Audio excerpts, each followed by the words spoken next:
വയനാട്ടിലെ വന്യജീവി പ്രശ്നം അത് അതീവ ഗുരുതരമാണെന്ന് പ്രിയങ്ക ഗാന്ധി MP വിഷയം പാർലമെന്റിൽ ഉന്നയിക്കും. ജനങ്ങൾക്ക് സുരക്ഷയൊരുക്കാൻ കൂടുതൽ ഫണ്ട് അനുവദിക്കും. അങ്ങനെ നിരവധി ഉറപ്പുകളും പ്രിയങ്ക ഗാന്ധി നൽകിയിട്ടുണ്ട്. പ്രതികരണത്തിലേക്ക് ആദ്യം പോവാം, ആ വാക്കുകളിലേക്ക്. അതിനു മുൻപ് നമുക്ക് ദീപക് ധർമ്മടത്തോട് എന്താണ് ഉണ്ടായതെന്ന് ചോദിക്കാം. Deepak, good evening. ദീപക്, നേരത്തെ സീരിയസ് ആയിട്ടുള്ള കാര്യങ്ങൾ പറഞ്ഞുകൊണ്ട് ഒരു ഗുഡ് ഈവനിങ് പറയാൻ പറ്റില്ല. നമ്മൾ വിമൻസ് ഈവനിങ്ങിലേക്ക് എനിക്ക് തോന്നുന്നു ആദ്യമായിട്ടാണ് നമ്മുടെ ഇതിൽ ഇന്ന് വരുന്നതെന്ന് തോന്നുന്നു അല്ലേ ദീപക് ധർമ്മടം? പ്രിയങ്ക ഗാന്ധി എന്തെല്ലാം ഉറപ്പുകൾ നൽകിയെന്ന് കൂടി പറഞ്ഞു. അപ്പൊ സന്തോഷം, നമ്മൾ പ്രിയങ്ക ഗാന്ധിയുടെ വാക്കുകൾ. വിമൻസ് ഈവനിങ്ങിലെ ഒരു വിമൻ MP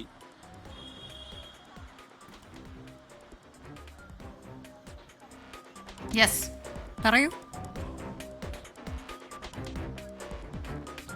പ്രിയങ്ക ഗാന്ധി വളരെ കൃത്യമായി തന്നെ പാർലമെന്റിൽ വിഷയം ഉന്നയിക്കുമെന്നാണ് ഇപ്പോൾ മാധ്യമങ്ങളോട് സംസാരിക്കുമ്പോൾ പറഞ്ഞത്. അവരാദ്യം കണ്ണൂർ എയർപോർട്ടിൽ ഇറങ്ങി നേരെ വന്നത് രാധയുടെ വീട്ടിലാണ്. അതായത് നരഭോജി കടുവ കൊലപ്പെടുത്തിയ രാധയുടെ വീട്ടിലെ ദുഃഖാർത്തരായ കുടുംബത്തെ കണ്ട് ആശ്വസിപ്പിക്കുകയായിരുന്നു ആദ്യം ചെയ്തത്. അതിനുശേഷം അവർ DCC ട്രഷറർ മരണപ്പെട്ട വിജയന്റെ വീട്ടിലേക്ക് പോകുന്നു. അതിനുശേഷം ഉദ്യോഗസ്ഥരുടെ യോഗത്തിൽ പങ്കെടുത്തു. ഏതാണ്ട് 1 മണിക്കൂറോളം ഉദ്യോഗസ്ഥ യോഗം നീണ്ടു. അതിൽ ജില്ലാ കളക്ടർ, ADM, അതുപോലെ DFO, ജില്ലാ പോലീസ് മേധാവി തുടങ്ങിയ ഉദ്യോഗസ്ഥരെല്ലാം ഉണ്ടായിരുന്നു. അതിൽ വിശദമായി വന്യജീവി ആക്രമണത്തെ എങ്ങനെ നേരിടാമെന്നുള്ള കാര്യത്തിൽ ചർച്ച നടന്നു. അതിനുശേഷം മാധ്യമങ്ങളെ കണ്ടു. മാധ്യമങ്ങളെ കണ്ട സമയത്ത് അവർ ഒരു ഘട്ടത്തിലും സംസ്ഥാന സർക്കാരിനെയോ അല്ലെങ്കിൽ ഇവിടുത്തെ പ്രതിരോധത്തെ, അതായത് വന്യജീവി ആക്രമണ പ്രതിരോധത്തെയോ അവർ ഒന്നും വിമർശിച്ചില്ല എന്നുള്ളത് എടുത്തു പറയേണ്ട കാര്യമാണ്. പക്ഷേ അതേ സമയത്ത് തന്നെ ഇറ്റ്സ് എ കോംപ്ലക്സ് സബ്ജക്ട്. അതുകൊണ്ട് തന്നെ ഇത് പാർലമെന്റിലേക്ക് റേസ് ചെയ്യേണ്ടതുണ്ട്, ഉന്നയിക്കേണ്ടതുണ്ട്.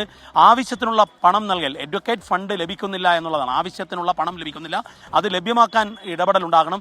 മാത്രവുമല്ല, ഈ വിഷയത്തിൽ കേന്ദ്രവും സംസ്ഥാനവും ഒരുമിച്ചുള്ള പ്രവർത്തനത്തിനാണ് തയ്യാറാകേണ്ടത്. കാരണം അതീവ സങ്കീർണമായ സാഹചര്യമാണ് വന്യജീവി ആക്രമണത്തിലുള്ളത്. അവർ കഴിഞ്ഞ കൊല്ലപ്പെട്ടവരുടെ പേരുകൾ കൂടി പറഞ്ഞുകൊണ്ട് തന്നെയാണ് പറഞ്ഞത്.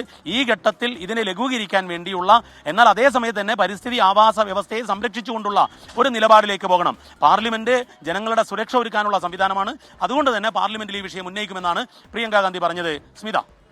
ശരി, ദീപക് ധർമ്മടമാണ് വിവരങ്ങൾ കൂടുതൽ നൽകിയത്. നമുക്ക് പ്രിയങ്ക ഗാന്ധിയുടെ പ്രതികരണം കൂടി കാണാം. This animal-man conflict over here is a really big issue, and I think everybody is making whatever possible effort it is.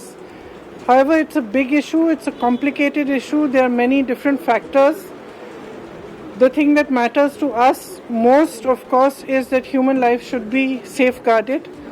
And we've had a discussion here, I think quite a productive discussion. I've understood many of the constraints also, many of the actions being taken, and I've also put forward.